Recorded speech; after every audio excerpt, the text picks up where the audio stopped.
What if everything you were taught about the fall from grace was incomplete? A narrative carefully shaped by centuries of theological editing, cultural translation, and institutional control over sacred texts. What if the figure you call Lucifer, the morning star cast down from the heavens, was never an angel at all, but something far older, far stranger, something that existed before the architecture of heaven itself was even complete? This isn't speculation. This isn't theological fantasy. This is what happens when you place the biblical account beside the Quranic revelation and realize that between these two ancient testimonies lies a truth so profound, so unsettling, that it has been systematically omitted from Western pulpits for nearly 2,000 years. The figure known in Islamic tradition as Iblis, identified by name and nature in the Quran, is the same entity Christianity calls Lucifer. But the Quran preserves something the Bible concealed: his true origin, his actual nature, and the reason his rebellion was not just possible but inevitable given what he was created from. In Surah 18 verse 50, the Quran states explicitly that Iblis was of the jinn, created from smokeless fire, and that when commanded to bow before Adam, he refused not as a fallen angel, but as a being of fundamentally different essence, a creature with free will who chose defiance over submission. This single verse dismantles 15 centuries of Christian angelology and reveals that the greatest rebel in cosmic history was never part of the angelic host, never a cherub who fell from grace, but a jinn, a being made of fire, who stood among angels but was never one of them. To understand why this matters, you must first understand what the jinn are, because Western theology has no equivalent category, no conceptual space for beings that exist between angels and humans, possessing intelligence, free will, and the capacity for both transcendent righteousness and devastating corruption. The Quran describes the jinn as created from Mari min nar, a phrase meaning fire without smoke, pure elemental flame given consciousness and autonomy. Unlike angels, who are created from light and exist in perfect obedience to divine command, incapable of sin because they lack the faculty of rebellion, the jinn possess the same moral agency humans do. They can choose. They can refuse. They can love, hate, worship, or defy. This is not a minor theological detail. This is the hinge upon which the entire narrative of the fall turns. If Iblis was an angel, his rebellion is an inexplicable rupture in the fabric of heaven, a logical impossibility in a realm defined by absolute submission. But if Iblis was a jinn, his refusal becomes comprehensible, tragic, and terrifyingly human in its psychology. He was not a perfect being who inexplicably chose corruption. He was a being with free will, elevated to stand among angels, who when tested made the choice that free will always makes possible, the choice to say no. The Christian tradition has spent centuries trying to explain how a perfect angel could fall, constructing elaborate theories of pride, envy, and metaphysical rebellion. But the explanation was always simpler and far more disturbing. He fell because he could, because he was never an angel, because he was made of fire, and fire does not bow. The biblical account in Isaiah 14 and Ezekiel 28 has shaped the Western imagination's picture of Lucifer for millennia, describing a being of extraordinary beauty and wisdom, a covering cherub who walked among the stones of fire, who was perfect in his ways until iniquity was found in him. These passages are poetic, symbolic, and originally directed at the kings of Babylon and Tyre, but Christian theology seized upon them as descriptions of the devil's pre-fall glory, constructing from metaphor a biography of an angelic prince whose pride led to cosmic war. The problem is that nowhere in the Bible is the name Lucifer explicitly connected to Satan, nowhere is the fall described in concrete narrative terms, and nowhere is the nature of this being's creation actually specified. The word Lucifer appears only once in most English translations, in Isaiah 14:12, and it's a Latin translation of the Hebrew Hallel ben Shachar, meaning morning star or day star, a title that could refer to Venus, to a Babylonian king, or to any number of mythological figures associated with dawn and downfall. The connection between this poetic epithet and the devil is a matter of interpretive tradition, not explicit scripture. Christianity built an entire demonology on illusion, metaphor, and the assumption that these poetic fragments referred to the same entity. But the Quran, revealed 6 centuries after Christ, names the figure directly, describes his nature explicitly, and places his rebellion in a specific moment with specific motivations that make psychological and theological sense only if you understand what he was made from. Surah 18 verse 50 is the key that unlocks everything, and it's astonishing how rarely this verse is discussed in interfaith dialogue or comparative theology. The verse reads, "And when we said to the angels, 'Prostrate to Adam,' they prostrated, except for Iblis. He was of the jinn and departed from the command of his Lord." The Arabic is precise. Kana min al-jinn.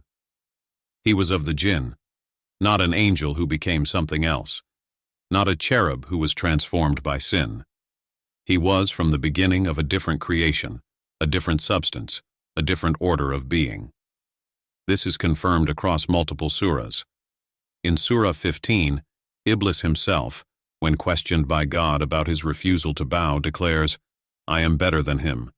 You created me from fire and created him from clay." This is not the language of an angel. Angels in Islamic cosmology are created from light, nur, a substance associated with purity, obedience, and divine proximity. Iblis claims creation from fire, nar, which in the symbolic grammar of the Quran represents passion, volatility, pride, and the capacity for both illumination and destruction. His argument is rooted in elemental hierarchy. Fire is superior to clay. The subtle is superior to the gross. The volatile is superior to the inert.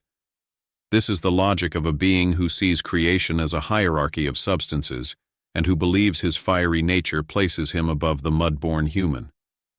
No angel would make this argument because angels have no ego, no comparative framework, no sense of self-importance. Iblis's refusal is saturated with self-awareness, with pride, with the assertion of personal judgment over divine command. This is the signature of free will, and free will is the defining characteristic of the jinn. The implications of this are staggering for anyone raised in a Christian framework. If Lucifer was never an angel, then the war in heaven described in Revelation 12, where Michael and his angels fight against the dragon and his angels, requires reinterpretation. If Iblis was a jinn elevated to dwell among angels, then his rebellion was not a corruption of the angelic order, but an infiltration, a category error, a being of one nature thrust into a hierarchy designed for another nature. The angels who followed him, traditionally called demons or fallen angels, might themselves be jinn, or they might be something else entirely, beings who were never meant to possess the moral freedom that makes rebellion possible, but who were somehow drawn into the gravitational pull of Iblis's defiance. The Quran does not describe a war in heaven in the mythological sense. It describes a moment of testing, a single command given to all beings present before the throne, and a single refusal that results not in battle, but in banishment. Iblis is not defeated in combat. He is expelled for disobedience. And critically, he is given a reprieve, a stay of final judgment until the day of resurrection, during which he is permitted to test humanity, to prove his claim that humans are unworthy of the honor given them. This is not the story of a fallen angel. This is the story of a prosecuting attorney given permission to make his case, a being whose existence becomes a permanent test of human moral integrity. Western Christianity has no theological category for this, because it collapsed the distinction between angels and other supernatural beings early in its development, perhaps because the biblical text itself is ambiguous about these categories, or perhaps because the early church fathers, working primarily from Greek philosophical frameworks, preferred a dualistic cosmos of light and darkness, good angels and fallen angels, with no intermediate categories to complicate the narrative. But the ancient world was full of such intermediate beings. The Hebrew Bible mentions the sons of God in Genesis 6, beings who mated with human women and produced the Nephilim, giants who walked the earth. Jewish apocryphal texts like the Book of Enoch describe the Watchers, angels who descended to earth, took human wives, and taught humanity forbidden knowledge, leading to their punishment and the corruption of the world. These beings possess characteristics that align more closely with the jinn than with angels as traditionally defined. They have bodies or can assume bodies. They experience desire. They act on personal will. They are punished for disobedience, which implies they had the capacity to disobey.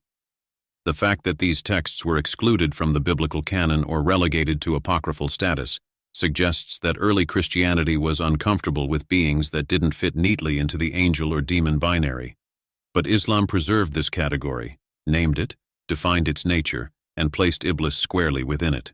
The question that haunts this revelation is why the distinction matters, why it would be significant whether the devil is a fallen angel or a rebellious jinn, and the answer lies in the nature of evil itself and the relationship between creator and creation. If Iblis is an angel, his fall is an indictment of heaven, a crack in the foundation of divine order, a suggestion that even in the presence of God, even among beings created for worship, corruption is possible. This has led to centuries of Christian theodicy struggling to explain how evil originated in a perfect creation, how pride could emerge in a being who had never known anything but the presence of goodness. But if Iblis is a jinn, the origin of evil is not a cosmic mystery but a consequence of freedom, the inevitable shadow cast by the gift of choice. God created beings with free will, knowing that free will includes the capacity to refuse, to rebel, to choose self over submission.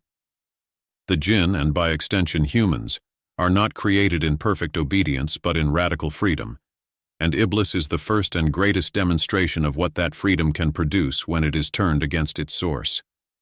This makes evil comprehensible, even as it remains inexcusable.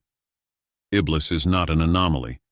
He is a possibility, a path that any free being can take, and his story is not a warning about the corruption of perfection, but a warning about the seduction of pride, the danger of elevating one's own judgment above divine wisdom, the catastrophic consequences of believing that you know better than the source of all knowing. The emotional and psychological depth of Iblis's rebellion becomes even more profound when you consider the moment of his creation and the context of his elevation. Islamic tradition holds that Iblis was not only a jinn, but the most devout of all jinn, a being who worshipped with such intensity and purity that he was elevated from the earthly realm where jinn dwell to the heavens where angels serve. He was given a station among the highest orders, possibly even among the cherubim, the beings closest to the divine throne. He was honored beyond his nature, elevated beyond his kind, granted proximity to God that no other jinn had ever known. And then came the creation of Adam, formed from clay, animated by divine breath, and declared the vicegerent of God on earth, the trustee of creation, the being into whom God breathed his own spirit. The angels were commanded to bow, not in worship, but in acknowledgement of the divine image reflected in this new creation.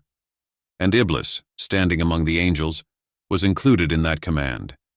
The test was not designed for angels who have no capacity to refuse. The test was designed for Iblis, the only being in that assembly who possessed the freedom to say no. And he said no. Not out of ignorance, not out of weakness, but out of pride, out of the conviction that his nature was superior, that his service was more ancient, that his substance was more noble than the clay from which Adam was formed. He looked at the human and saw inferiority. He looked at himself and saw excellence. And in that comparison, in that assertion of self-judgment, he committed the primordial sin, the sin from which all other sins flow, the sin of placing one's own perception above divine decree. This is why the story of Iblis is not just about the origin of evil, but about the anatomy of pride, the mechanics of how a being of intelligence and devotion can become the architect of his own damnation. Iblis did not stop believing in God. He did not deny God's existence or power. His rebellion was not atheistic but theological. He believed God was making a mistake. He believed the command to bow to Adam was unjust, unworthy, a deviation from the proper order of things. This is the most dangerous form of arrogance, the arrogance that cloaks itself in righteousness, that believes it is defending truth against error, that frames disobedience as integrity. Iblis was not a hedonist or a nihilist. He was a purist, a being who believed so deeply in his own understanding of divine order that he could not accept a command that contradicted it. And this is the warning encrypted in his story for every human being who walks the earth. The danger is not that you will stop believing in truth, but that you will believe your understanding of truth is so complete, so certain, so inviolable, that you will reject anything that challenges it, even if it comes from the source of truth itself. Iblis fell not because he was weak, but because he was convinced of his strength, not because he was ignorant, but because he was certain, not because he hated God, but because he loved his own interpretation of God's will more than he loved submission to God's actual command. The biblical omission of this origin story has consequences that ripple through Christian theology and Western culture's understanding of evil, temptation, and moral failure. By presenting Lucifer as a fallen angel, Christianity has inadvertently suggested that evil is an aberration, a corruption of good, something that should not exist, and whose existence is somehow an indictment of creation itself. This has led to a theology that is often more concerned with explaining evil away than understanding it, more focused on theodicy than on moral psychology. But if Iblis was a jinn, if his rebellion was the exercise of freedom rather than the corruption of perfection, then evil is not an anomaly, but a constant possibility, a choice that freedom makes available in every moment, a path that remains open as long as beings possess will.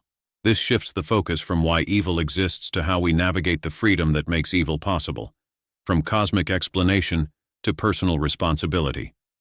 It places the emphasis not on God's justice in allowing evil, but on humanity's capacity to choose goodness in the face of temptation, to submit to wisdom even when pride whispers that you know better, to bow before truth even when every fiber of your being wants to assert its own superiority.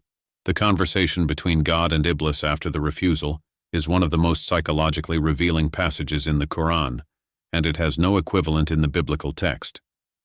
God asks Iblis why he did not bow, and Iblis responds with his argument about fire and clay, about superiority of substance, about the logic of hierarchy. God does not debate him. God does not explain why the command was just or why Adam deserved honor. God simply expels him, removes him from divine proximity, and declares that he is cursed until the day of judgment. But then Iblis makes a request, and this request reveals the full extent of his transformation from devoted servant to cosmic adversary. He asks for respite, for permission to continue existing until the end of time, and he states his intention explicitly. He will prove that humans are unworthy of the honor given them by leading them astray, by showing that they too will choose disobedience when tempted, that they too will elevate their desires above divine command. And God grants this request, not because God needs Iblis to test humanity, but because the test is inherent in freedom, because the existence of choice requires the existence of alternatives, because moral development is impossible without the possibility of moral failure. Iblis becomes the external manifestation of internal temptation, the voice that articulates the rationalizations the ego whispers, the figure who embodies every argument for self-interest over surrender, for autonomy over obedience, for pride over humility. This is why Islamic theology refers to Iblis as both tempter and tester, both enemy and instrument, a being whose existence serves a divine purpose even as his intentions are entirely malicious. He is permitted to whisper, but not to compel. He is allowed to suggest, but not to force. The Quran is explicit about this. In Surah 14, verse 22, Iblis himself, on the day of judgment, will declare to those who followed him, "I had no authority over you except that I invited you and you responded to me." He did not drag humans into sin. He did not possess them or control them. He merely presented the option, articulated the justification, made the forbidden seem reasonable, and humans chose. This is the unbearable truth at the heart of his story. He is powerful not because he has power, but because humans give him power, because the arguments he makes resonate with something already present in the human heart, the same pride that caused his own fall, the same conviction that you deserve more, that you know better, that the rules should not apply to you. Every sin is a repetition of Iblis's original refusal. Every act of disobedience is an echo of that first no spoken before the throne of heaven. And every human being who ever lived faces the same test he faced. Will you submit to a wisdom greater than your own? Or will you insist that your perception, your judgment, your desire is the ultimate authority? The Christian tradition has spent centuries personifying Satan, imagining him with horns and hooves and pitchforks, turning him into a cartoonish figure of external evil that humans can blame for their moral failures, a scapegoat for the darkness that actually resides within. But the Quranic account offers no such comfort. Iblis is not a monster. He is a rational being who made a rational argument based on a flawed premise. He is not an alien force invading from outside. He is a possibility inherent in freedom, a choice that consciousness makes available. The horror of his story is not that he is so different from us, but that he is so similar, that the logic he used to justify his refusal is the same logic every human uses to justify their own small rebellions, their own assertions of ego, their own moments of placing self above truth. He is the voice that says, "I am better. I deserve more. This is unfair. I should not have to." He is the voice that makes comparison the basis of worth, that turns difference into hierarchy, that believes honor is a zero-sum game where lifting another requires diminishing yourself. And the tragedy is that this voice is persuasive because it speaks to something real in the human experience, the experience of being a self, of having preferences and judgments, and a perspective that feels absolute even when it is limited. The omission of Iblis's true nature from Christian teaching has consequences beyond theology. It affects how Western culture understands evil, how it constructs narratives of redemption, how it thinks about responsibility and freedom. If the devil is a fallen angel, then evil can be externalized, blamed on a cosmic rebel whose corruption is not your fault and whose influence can be resisted through faith alone. But if the devil is a jinn, a being of free will who chose rebellion and who exists to test whether you will make the same choice, then evil is not something that happens to you but something you participate in, not an infection from outside but a possibility from within. This is a harder teaching, a less comforting narrative because it removes the buffer between you and your moral failures, because it insists that every sin is a choice, every act of disobedience is a submission to the same pride that felled Iblis. Every moment of selfishness is a repetition of that primordial refusal to bow. The Quranic account does not let you off the hook. It does not give you an enemy to blame. It gives you a mirror, a figure whose fall reveals the mechanics of your own potential downfall, whose story is a warning written in fire about what happens when intelligence is unmoored from humility, when devotion is corrupted by ego, when the servant begins to believe he is the master. There is a profound spiritual and psychological truth embedded in the distinction between angel and jinn, between beings created for obedience and beings created for choice. And this truth is that love and worship are only meaningful when they are freely given, that submission is only valuable when it is voluntary, that the yes only has weight when the no is possible. God could have created a universe of angels, beings incapable of sin, guaranteed worshippers who would never stray. But such worship would be mechanical, meaningless, the equivalent of wind-up toys repeating programmed phrases. Instead, God created beings capable of refusal, knowing that this capacity would lead some to fall, knowing that freedom would produce suffering, knowing that the gift of choice included the possibility of catastrophic choice. And Iblis is the proof that this possibility is real, that the freedom is genuine, that the test is not a formality, but a crucible in which the content of consciousness is revealed.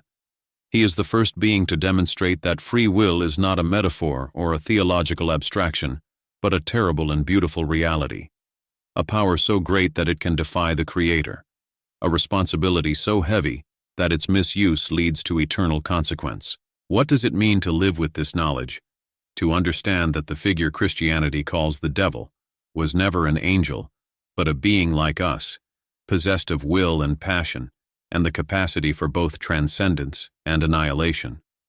It means that every moment of moral choice is cosmically significant, that the daily decisions to honor truth or indulge ego are not trivial, but echoes of the original choice made before the throne of heaven. It means that the battle is not out there, against external demons and supernatural forces, but in here, in the space between impulse and action, between desire and decision, between the whisper that says, "You deserve this," and the quiet knowledge that submission to truth is the only path to peace. It means that Iblis is not your enemy in the sense of an external antagonist, but in the sense of a prosecuting attorney who has been given permission to make the case against you, to demonstrate that you are no better than he is, that you too will choose pride over humility when the pressure is applied. And it means that the only way to defeat him is not through exorcism or spiritual warfare, but through the simple, agonizing daily practice of bowing, of submitting, of acknowledging that you do not know everything, that your judgment is not ultimate, that there is a wisdom greater than your own to which you must surrender even when every fiber of your being screams in protest. The truth that has been omitted is not just about the nature of one being, but about the nature of reality itself, about what it means to be a creature with freedom, about the price of consciousness and the weight of choice, about the fact that the same capacity that makes you capable of love and creativity and transcendence also makes you capable of pride and destruction and damnation, and that these possibilities are not separate but two sides of the same coin, and that you cannot have one without the other, and that God gave you this power knowing what it would cost, knowing that some would fall as Iblis fell, knowing that the path to heaven would be littered with the wreckage of those who chose themselves over truth, and that this is not cruelty but love, not abandonment but trust, the trust that you, unlike Iblis, will see the choice clearly and make it rightly, that you will bow not because you have no choice, but because you understand that bowing is not degradation but recognition, not defeat but victory, not the surrender of self but the alignment of self with the source of all selves, the moment when the fire finally understands that it was never superior to the clay, that both are creations, that both are dust, that both are nothing without the breath that gives them meaning, and that the only honor worth having is the honor of standing in truth, even if it means kneeling.